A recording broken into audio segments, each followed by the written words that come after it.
परद्रव्य को जे हरण करे से 7 जन्म पर्यंत दुख पाए। पितामाता को दुख दे सुख को आपणेबा पई चेष्टा करे से जन्म जन्म रे दुख रे पड़े नरक यातना भोग करे। प्रभु कहउछन्ते हे उद्धव कृष्ण चरणे जार मन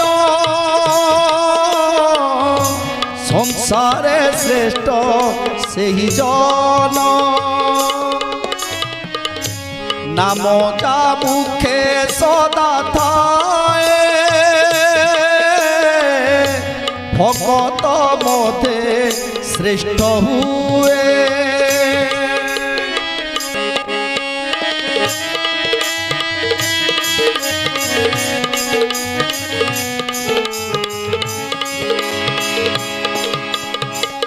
भाईर दुख रे